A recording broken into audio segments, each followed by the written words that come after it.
it's Yaz from Yorkshire Peaches Therapies, and welcome back to another episode of Hop, Skip and a Jump. Today I'm joined again by the wonderful Michelle of Hurley's Dog Grooming and Training Academy. On this episode, we discuss what we should be looking for when we are looking to train as a canine professional. So we talk a little bit about the qualifications, and we also discuss how as pet professionals we have to keep continually learning to bring the absolute best to our customers. Let's jump into it. There we go. Hi there. Hello, Michelle. How are you? Good day. I'm good. I'm good. How are you? It's not as if we've not been talking for the past, what time do it? Like an hour and 15. We've got to do a debrief, haven't you? This is my meeting in the staff room. I don't have colleagues other than dogs, so it's nice to talk to other professionals who are just as passionate about dogs as what I am. So tell me, what's new with you? What's been happening? How's things? Wow. Things are good. We're just coming out of January, which is like second busiest. Like January is just like December for us. Yeah. It's just absolute chaos, which is obviously great. So I've been finishing training a couple of students and stuff. So just trying to kind of start off a new month with the right intentions and ticking off lists and promoting our seminar with you. I'm so excited. I know. It'll be let me have a look. This lecture will be the second lecture that I've given to groomers. That I think the first one I did, crikey, that was years and years ago. Wow. So it's always nice to connect with canine professionals who are wanting to upskill in a subject area that I'm so passionate about. Yeah. But like with the way that the grooming industry is looking at the moment, so obviously you are, is it an IPET approved trainer? Yeah. So I imagine there's quite a few grooming qualifications that are out there on the market, from your £20 Wish online qualifications all your way through to IPET. So say for example someone's listening to this right now and they're wanting to get into the animal industry and think, yeah, I'll give dog grooming a go. What should they be looking for when they're looking for qualifications? What are the green flags and what are the red flags? I think obviously the beauty with like IPET is if you were to go on their website, they obviously give you a breakdown of the modules that are included and areas that you're going to be covering from a theoretical standpoint. And they obviously, when I joined IPET, it was in lockdown, so they pretty much kind of were they just started off, I think. So I was amongst one of the first cohorts of training providers, if you like, and there's obviously a lot out there now, which is great, but I think from the people that I speak to that are showing an interest in grooming, that everyone seems to ask the right questions, and that is fundamentally, what is the right course for me if I want to start my own business, and that's really refreshing, to be honest, because I think maybe a few years ago people were kind of just focused on grooming dogs. They were, I want to groom a dog. I like the idea of, playing with dogs and just, I love dogs and all this kind of stuff. But now people do ask more digging questions. So I think, people want to invest their money wisely. And, training providers can dictate their course costs, so we're not all the same price, but I just think, just pop down and have a chat and just see what is included. But I do think, just kind of picking up on what you started off saying, like the industry is changing, and dog groomers particularly, along with walkers and daycare, I think people want to be more diverse in their skill set, and I think that they, they pet parents, and they're asking more questions, and we need to be better geared up to be able to answer them, and pay, your seminar links in so perfectly with that, because we I think, like we kind of talked about first time, we're seeing so many more behavioral challenges with dogs, and we need to, dog groomers, in the most part, we're not dog trainers, so we all have to be as informed as we can be, really. But I think so much of the behavioral changes that we see are often pain related, but we don't see that, we don't question it in the first, you just think the dog's being a bit of an ass, or it's just having a day, or like being groomed. But and that's quite often the case in a lot of situations. But definitely when you're grooming dogs on like an 8-week rotation, they and for me as well, I've been doing it for so long now, a lot of my dogs are in their senior years, so they do change, and their behavior does change. They are, they do become more anxious and stressed out, and and you just need to kind of be on the ball with asking the right questions, like why are they reacting this way, rather than just focusing on getting the groom done. And I think that's why, like, I'm absolutely buzzing to be to just be promoting you, and kind of how we can, I'd love to work see together. Like, we should. I think what you're doing with getting someone like me in is you're setting a new standard.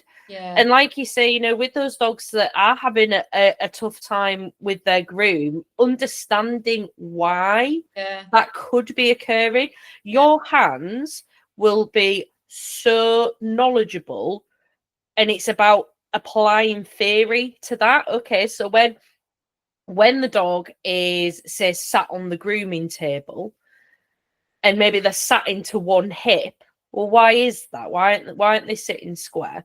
Why is it consistently one hip? Why is it when the dog is stood and you go to kind of move their paw, that they're not okay with the left falling paw being kind of moved backwards?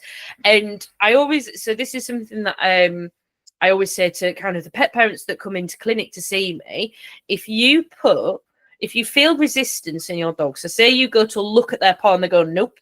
As soon as you put extra resistance in there, you're just going to be met by further resistance. So it's about, okay, right, let's put that paw back on the table. So obviously nail care, I mean, any kind of grooming, it's like your dog's getting a mini health check.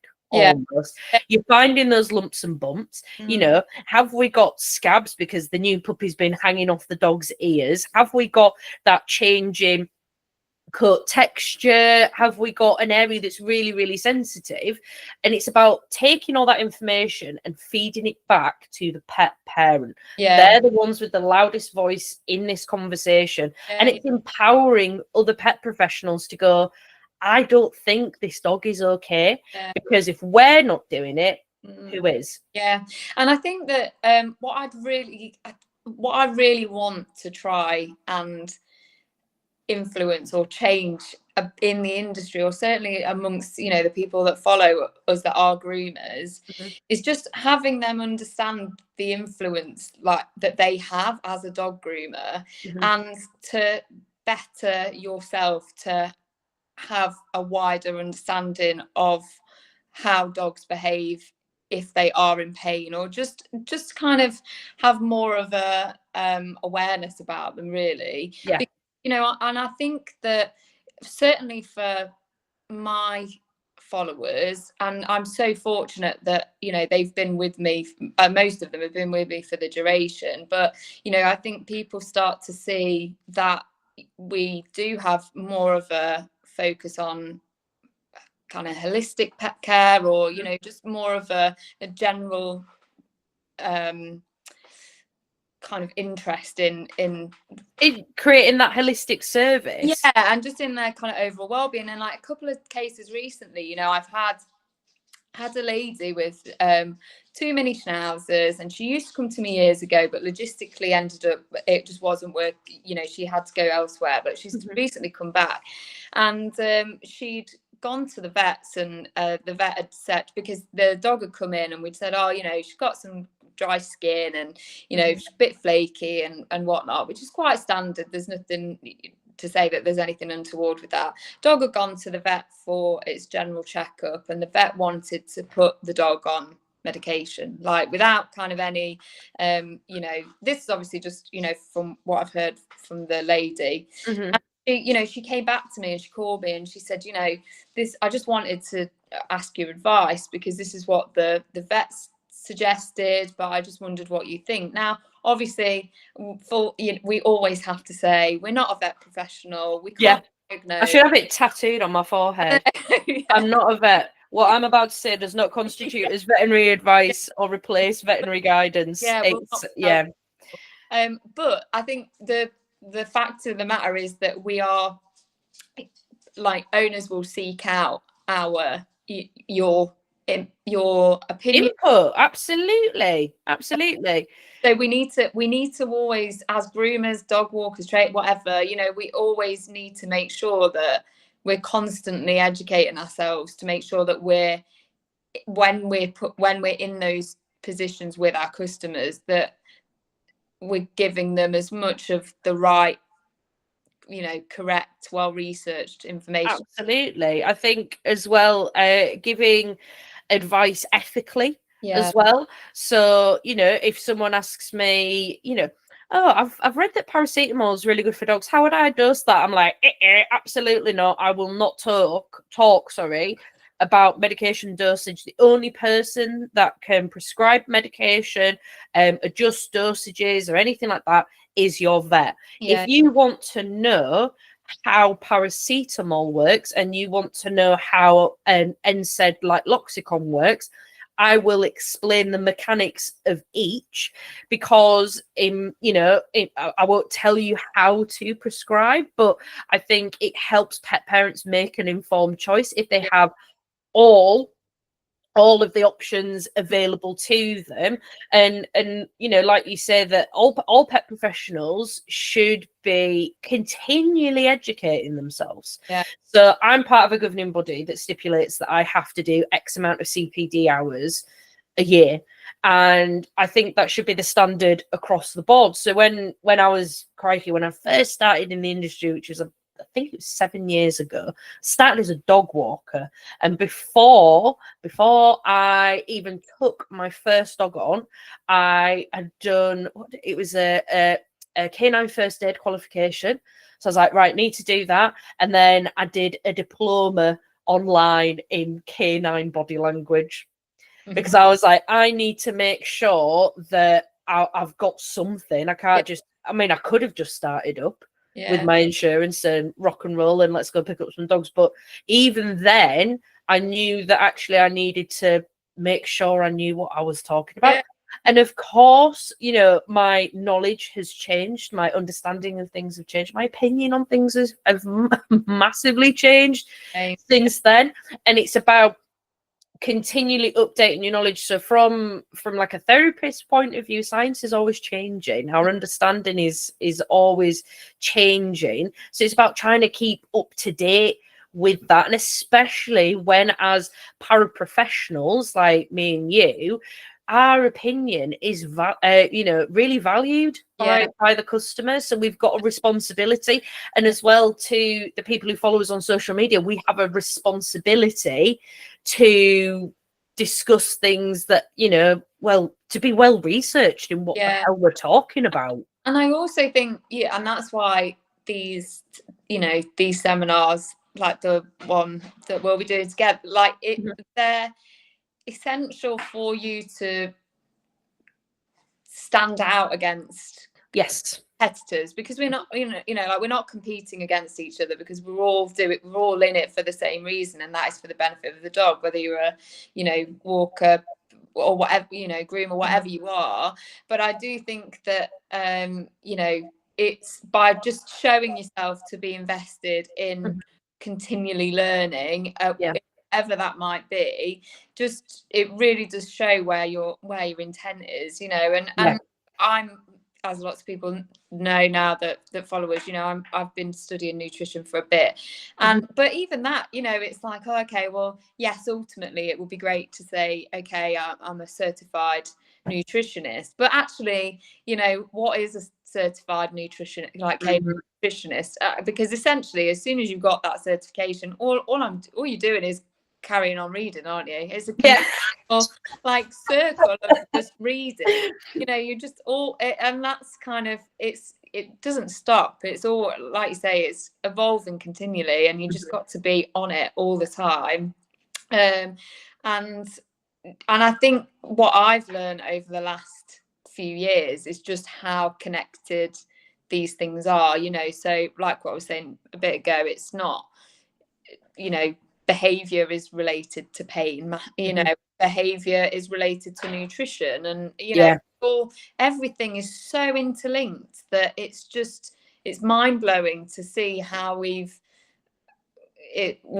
overlooked so much in years gone by, haven't we? And now, and I think that's why, again, owners just are more on it these days, you know, because we're fostering a new community of pet parents that want to understand ingredients. They want to, you know, we live in a generation where, you know, people are choosing not to have children, and they're choosing to have dogs instead, or animals instead.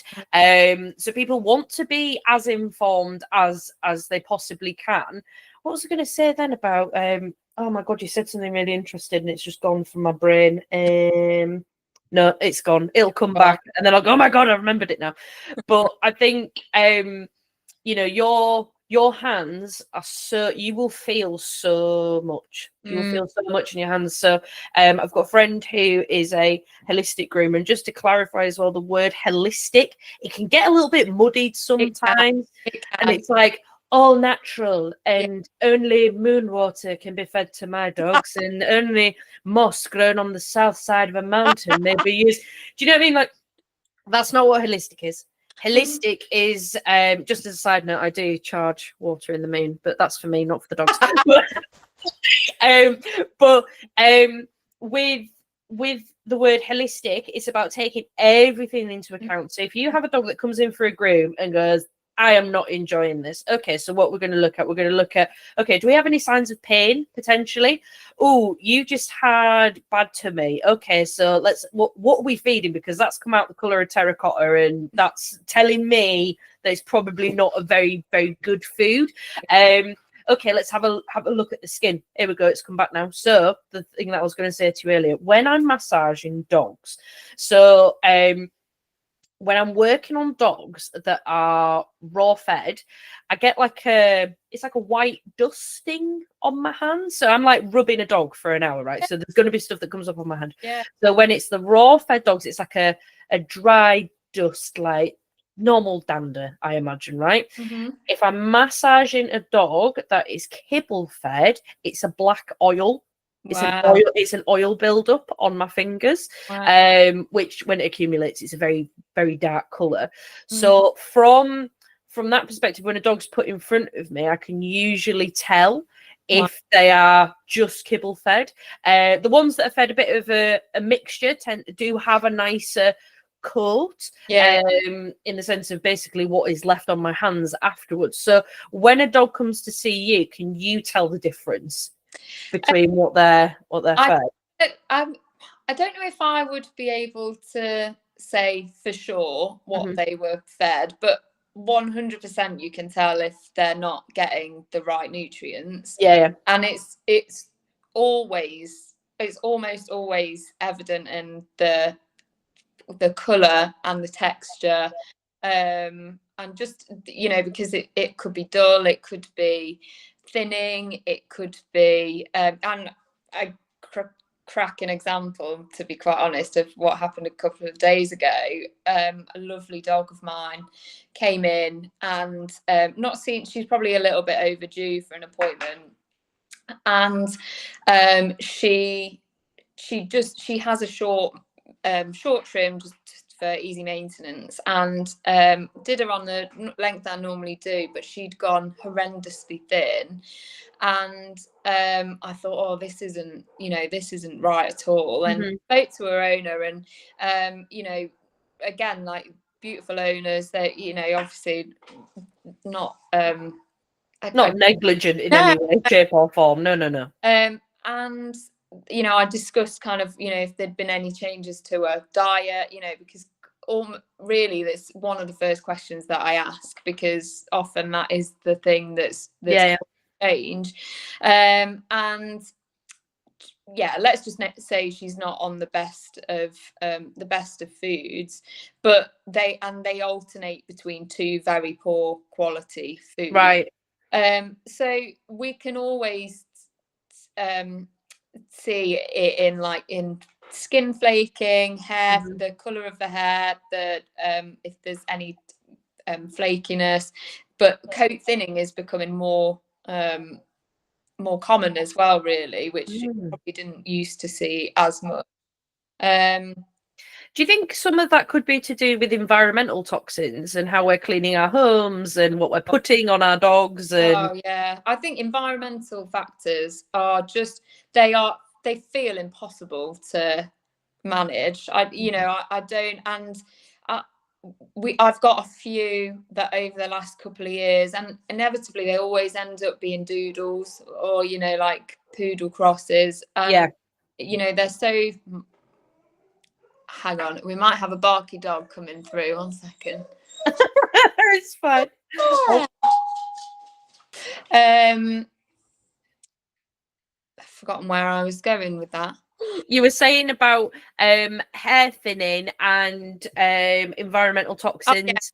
Oh, yeah. So and bless them, they'd done everything they could possibly think of. They'd looked at the food, they'd tried, and I think they tried a bit of an elimination diet, and they'd been to the vets to obviously try and get their advice on it, and the kind of take home was that it might be a grass allergy or some environmental factor that they can't, that they're really struggling to manage.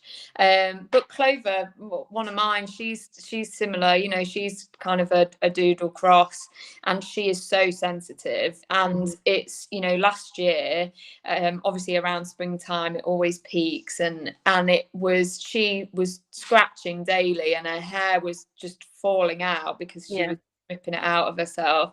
And it was heartbreaking, because even for me, as somebody that I don't know everything, of course, but there was things that I was trying. I was trying probiotics, and I was trying this, and I was trying that, and nothing seemed to be really nailing it. And I think, going back to the question that I asked myself, what is a canine nutritionist, and why do we need nutritionists? And I just think I think we do need people that are willing to kind of, to do the research and spend time because it's not necessarily when you do these qualifications in nutrition from like a commercial aspect, the chances of you actually making the money back on what you've spent to get qualified in the person, you're just not going to make it back. So again, it comes back to intention. So what are you wanting to change, and what is driving this, and what's driving it is that you want to make the world a better place for our dogs, and make their lives a little bit more comfortable. So it's like with my dog Peggy, she is a Romanian rescue, and when she came up from Romania, she had a hideous ear infection, like really, really bad, that had been left for God knows how long, because she was in a kill shelter. They are not doing they're not doing like checks on ears or anything. And every winter when the heating goes on, her ear flare up. At the moment it's just one, so I use a probiotic cleaner, and she just has to have her ears cleaned every like 3 days, just little clean, and she's on to a winner. As long as they're not bothering her, that's the main thing. She's also, anyway, during the winter her pain medication gets upped anyway. She's 8 years old. We think potentially she could be a little bit older, she could be a little bit younger, but she's right in that category for having joint degeneration. Haven't had her x-rayed yet, just because I don't know how she will react to anesthetic. I don't know, because we've never done it before. So it's like, I'm just going to treat as if we do have an issue. But it's potentially something that I'm going to look at. But I've got, it'll be the Renew Centre I'll be taking her to. So I'm with her before. The only time that dog will not be in my arms is when she's actually having the imaging done. And that's the joy of making informed choices. Like, and, you know, will I travel 4 hours to make sure that she has a nice time when she's having her x-rays? Yes, I will, because I'm nuts. But that's that. But that's, you know, that's my decision ultimately. So one of again, I'm on a tangent off now. So one of the things that I have found with this can be with therapists, this can be with any canine professional that is wanting to upskill in pain, and they're busy with all this information about pain. They struggle to translate that information to the pet parent without putting the fear of God in them. So I have like a certain way of kind of delivering bad news that's got a question mark on it, because again, we can't diagnose. How do you navigate those sometimes tricky conversations with pet parents? I think it's about understanding whether or not the owner wants to know. I've had, you know, so much experience over the years with people that just are so not through like a negligence aspect at all, but you know, people that can't see that their dog's overweight. You know, I think weight is a big thing, and groomers, you know, I've seen like it's always mentioned in forums or on Facebook pages. You know, is this something that you approach with your customers as to whether or not they're overweight? Because obviously that massively affects the grooming process, because we need them to be stood for a particular amount of time. You know, so I think there are definitely I do have clients that just don't want to have those conversations.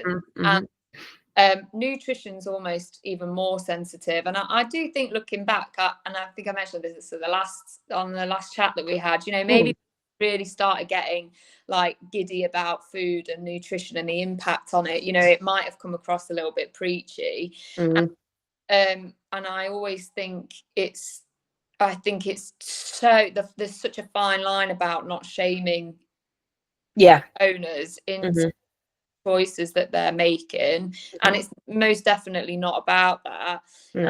And there are some people that don't. Some people do want our opinion, like the lady that I mentioned earlier, and some people are invested in the in what we know as professionals. But there are also people that just don't. They want you to groom the dog, and that's it. They want any medical advice or advice on how to care for their dog. I think that is something that seems true with trainers as well. So people go to a trainer and go, I need, you know, I want to work on loose lead walking, and then that trainer's going, oh, I know you've come to me for this, but actually I think your dog's painful. It's almost sometimes pet parents can become a little bit blinkered. And they go, no, this is the issue and this is what you need to do. So it's like when they come to the groomer, no, I just need you to make my dog look nice. But it's so much more than making them look nice. It's like little mini health checks that you're giving them. You're checking for those lumpy bumpies. You're checking for, you know, areas of irritation that they may have, and nail health and teeth health and everything. Yeah, I also think it is, even for we were talking about this before we started recording, like even as a professional, the amount of people that are out there that are talking about the same thing but talking about it in a completely different way, it is so overwhelming. Like it's so for me, I get so overwhelmed and so confused as to so much conflicting stuff. Like where I go. And you know, recently like Hurley started acupuncture, and it's amazing. And Carol, who from Pet Therapy, like she's been amazing as well. And but from that, I couldn't, it's the first time, obviously he's an old dog,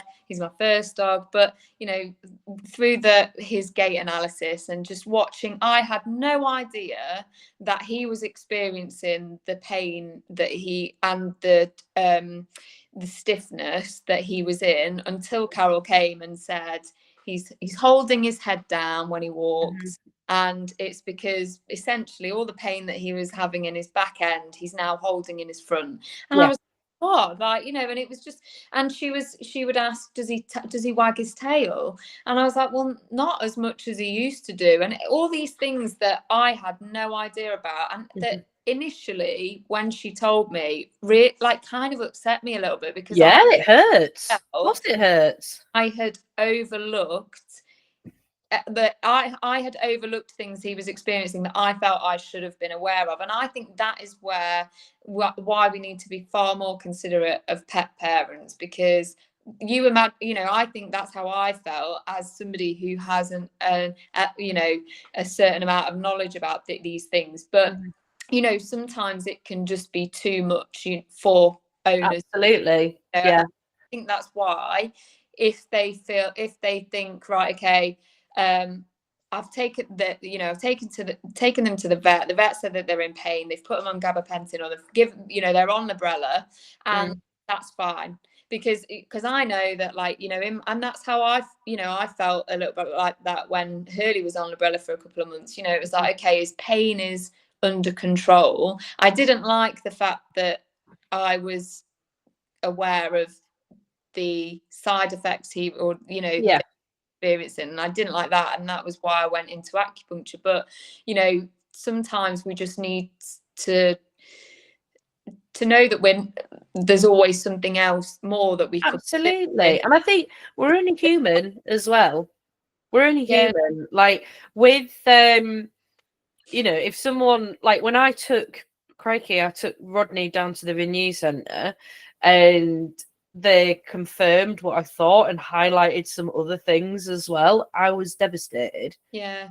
I was absolutely devastated. So I always say this to pet parents: listen, it's my job to be objective about your dog. Of course I care for you, of course I care for your dog, but I need to be objective. However, be under no illusion that when it comes to my own dogs, I'm hysterical. I'm terrible. Adam has to come with me. Like, it's an absolute nightmare, because I don't know everything, but I know just enough to be annoying. And I think as well, you know, we do the best we can with the information that we have at the time. And the reason, so going back to what you were saying with Hurley, and, you know, his head had dropped and he's not wagging his tail as much, until it's pointed out to you, you're not going to know, because changes that occur due to chronic pain are not overnight. They creep in really, really slowly. So because we live with them, become habituated to their behavior. And it's not until someone goes, hang on a minute. And I have these moments all the time in clinic, especially with new pet parents, and the dogs come in. I go, you ever noticed that they don't bend the knee on that side? And they're like, oh, they've always done that. I go, have they? Have they always done that? What about that sit? Like, have they always sat like that? What about this? What about that? And it's like peeking behind a little curtain, because once you can spot signs of pain and discomfort in your own dog or one dog or whoever, you start to see it everywhere, and it's frightening. When you're in the car, you are driving, you think, oh, crikey, they look limp. Oh, God, they shouldn't be throwing that ball. Ooh. And you start to notice everything. It's very similar, like, process of enlightenment, if you want to call it that. As to when we, you know, realize that maybe ultra processed food isn't the way for our dogs. It's when you peek behind that industry, or, you know, and you realize how dirty it is behind the scenes, that you're like, oh my God. And it's a lot. It's very emotionally overwhelming. 100%. I get that. I mean, this is why we do what we do, isn't it? This is why we work with dogs, because because there's an adoration of them there.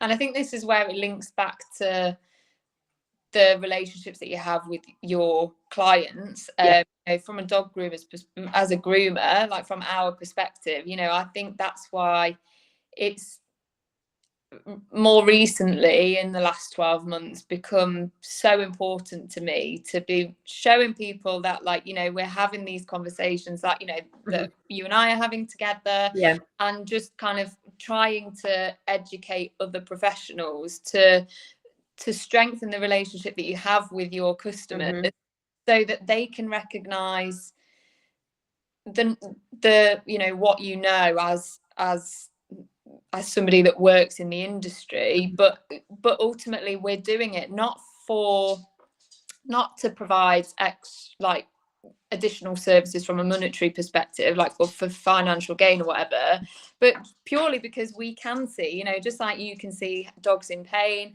I can see dogs that are coming in that aren't, you know, that are probably not being fed well, or they're, you know, whatever it might be, I don't know. And, you know, but so we just want to help, like, you know, we want absolutely to fix everyone, don't we, or like help influence a better quality of life. Because if you can change what, you know, one dog's pain looks like, there's a ripple effect for that, where they tell the friend in the park, or they tell their sister, their cousin, whoever, like, oh, I've tried this and now this is making a difference. So even though I specialize in pain management, it's a terrible business model, because I just want dogs not to be feeling as painful so they don't have to see me as much, right? But actually, when I've got one on, so say that I've built a dog up and now they're on a maintenance dose, which is 4 to 6 weeks. Every 4 to 6 weeks, come and have a little top up. We'll go through, you know, how things been going. There's another 10 waiting in the wings to take their spot and begin their pain management journey. So, you know, as like I advocate for no ball flingers or anything like that. But, you know, from a commercial aspect, our ball flingers keeping me in business partially. But I don't want them. If they were eradicated tomorrow, it'd be the greatest day of my life. However, that's, you know, even if they were to eradicate that, there's, you know, breeding. But our dogs have been, but there's going to be another issue that's going to then plug that hole. And like you say, it's not a commercial kind of decision to, you know, for dogs to remain painful. Actually, you want them to get better, and you want them to, because I just feel I am so like energetically connected to dogs. I just absolutely live, breathe, sleep to make the world a better place for my own dogs, and then as many other people's dogs. So yes, I do daft stuff on Instagram, and yes, I'll waffle all the time. I do. I hide behind sofas and pop out when you least expect me. But if I can educate people through laughter, and I do, well, you're onto a winner, aren't you? Yeah, absolutely. I think it's what would be like your top tip, do you think, to either like both kind of pros and owners when it comes to like pain, like, you know, because that is it, obviously prevention is better than cure, I suppose. So I was a ball thrower for Hurley, as was I. And we need to kind of, it's hard, isn't it, because you don't want to be seen like a killjoy in any the fun police. I call it the fun police. So so for pet professionals, your biggest thing is going to be communication. So, you know, it's great absorbing all this extra knowledge, but you need to learn how to effectively communicate that in a way that's non-judgy, non-preachy, to get pet parents on board with your message, or even just planting the seed. Sometimes it may feel like when you plant that seed that you've just thrown it into the wind and it's not going to do anything. But however, when you throw seeds into the wind, it'll travel down and it may plant a little bit further down the line. I also think, just sorry to like cut you off, I also think with that, you know, like, you know, I was having a conversation with my team last week about how to effectively communicate, and how it can massively affect the perception that people have, you know, about your business and about your approach. You know, so latterly we've you know, I'm now, because we've developed quite a lot of dogs with I know I've diverted away from the topic slightly, but dogs that have developed like a lot of sensitivities with their behavior, especially, you know, and whether that's general stress and anxiety or through aggression. But because we're a pretty busy salon, like, you know, most of the week, but ordinarily closed on Mondays, so we're now opening on occasional Mondays, like 1-2 a month, solely for these cases, you know. So and I think I was having a conversation with a guy at the end of last week whose dog's been coming to us for 5 years, and has, you know, since he was 6 months old, and has never really been an issue at all. But developed a problem with his nails whereby they kept kind of breaking, and he had to go to have them removed. And then he was coming back to us, and you know, but just understandably just was terrified, traumatic for him to have his nails done. But now he's just developed a general hatred for coming to be groomed. So we're, you know, I've had to, you know, I've had the conversation with him, you know, we need to take it back to basics, and your approach as a professional needs to completely change for the independent cases of like each dog, you know. So and by taking the time to actually listen to your customers about their situations and how they're experiencing and the effect that it's having on them, you know, because they're lost, and they're, you know, don't really know what the best route forward is, and they're going to be led by you. So yeah, my point to that being effective communication is paramount. It's just kind of make or break, isn't it? And I think sometimes this is where vets fall down. Yeah. They don't know how to communicate. Like, obviously their knowledge is absolutely like incredible, but unless you know how to effectively communicate, you're not going to get the pet parent on board with what you're trying to say.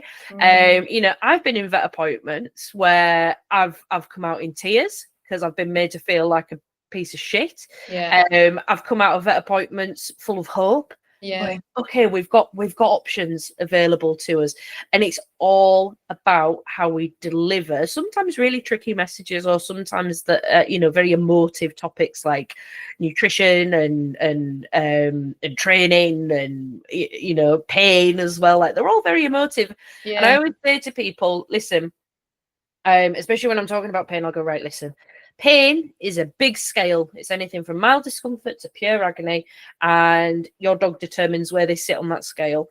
I just use the word pain because it's a lot easier to just call it what it is. However, it is in no way a reflection of how you care for your dog.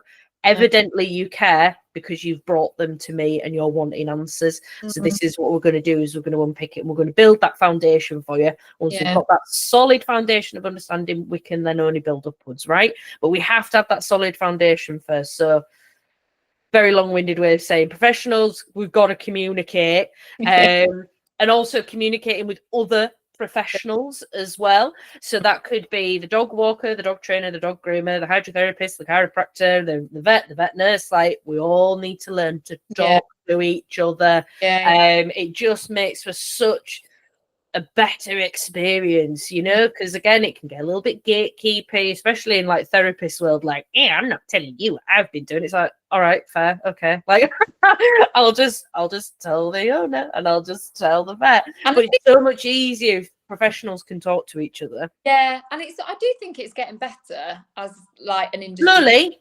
Slowly. Yeah, I have seen, like, you know, some changes, but you know, and this is what makes me super sad for dog groomers as an industry. Like, you know, because we're not regulated, and because we're, you know, it's crazy really that dog walkers need to have licensing, they need to know, all of these kind of boxes ticked and stuff, but groomers can literally just pick up a pair of scissors and go out there and call themselves a groomer. And I think that that's why, you know, in previous times we've very much not been thought highly of in terms of our influence within, you know, within their overall kind of well-being and things like that, really. And we're integral, you know, like groomers are just and You're the it's 5th emergency service. yeah, Because I'm telling you now, I can't. Like, the thought of grooming my dogs is like my idea of hell on earth. yeah, I can't. I tried in lockdown to. I've got Rodney's like got cockapoo fur, and he just looked awful. He looked like a Rubik's cube. It was horrific. And my groom was like, "What have you done?" I was like, I don't even know. I don't even know what I've done. I just started with the kitchen scissors, just yeah. taking big lobs off because he looked an absolute mess, and it was like like food was all stuck in his beard, and I was like, I'm not even attempting to brush that out. Oh, Jazz, we do judge. Oh yeah, like, oh, I got absolutely rinsed. I will try and find a picture of when I attempted to be a kitchen groomer, but I massively respect my dog's groomer, Danny. She's really, again, it comes back to that communication. She's really good at feedback. So she'll go, really didn't want his back legs doing today. They're a little bit choppy, but, and I'm like, yeah, fair, that's absolutely fine. If he didn't want it, that's fine. And then she'll go, oh, Peggy was a little bit hot in her shoulders. So like, even picking up heat in different areas is something that I can go away and I can do something about. So this seminar that we're doing together is just going to be, oh, I'm just so buzzing. I'm just so buzzing for it, because the people in that room they're eager and they're hungry to learn because they want to level up that holistic service. Yeah. And then what would be my best tip for pet parents? Best tip: build a team of people around your dog. So that team could look like your groomer, the dog walker, the therapist, the vet. Build a team. So I always say, like, I will provide a buffet of choice and I can give you an opinion, but please don't take my word as gospel. Speak to your team and see, okay, what's the general consensus and what sits best with me for my dog, because you live with them. You know them better than anyone else. Yeah. So don't take just one person's word as gospel. Yeah. Speak to your team. Speak to your tribe, your family, whatever you want to call it, that you've got to build a team around your dog. And I think alongside that, like, kind of hold the people close that are kind of recommending other people, so yes, trust the people that are telling you, look, go and look at this, go and speak to this person, go and because it's the people that are gatekeeping and that are a bit more I don't know what the right word is, but a bit more opinionated on on the advice that you're being given, that I would probably suggest just it's I know what you mean. I'm trying to think of the words. So professionals who encourage a multimodal approach to your dog's care. So ones that are actively saying, oh, do you know what? I think you need physio. Oh, actually, I think chiropractor would be a really good shout. Actually, I think we need to go back to the vets on this one. I think So the ones that because one person can't know it all. No. I don't know it all. You don't know it all. Yeah. And I have to play to my strengths. Yeah. And it's about acknowledging where your strengths lie and also where your weaknesses lie as well. We can't be strong at everything. No. So identifying where your strength lies, because it's going to be different for each professional. You put two massage therapists together, one's going to be better at one thing than what the other is, and vice versa. And that's okay. That is okay, sometimes I find this is a very sweeping statement, but with physiotherapists, they're like, what can a massage therapist tell me? And I'm like, look at your palpation skills. Jesus. Yeah. Like, do you have to be so rough? You don't have to be so rough. The body speaks to you without cranking, oh no. But that is a very sweeping statement. Sorry to any physios that are listening, but I'm gonna get got now, aren't I? Well, listen, Michelle, I'm gonna call it quits there, because otherwise we'll carry on going for the next 3 hours.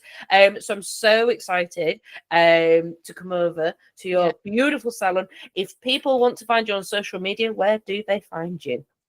So Instagram is probably the best place. We're most active on there, but Facebook and Instagram. Insta's Hurley's _UK. I forgot what it was.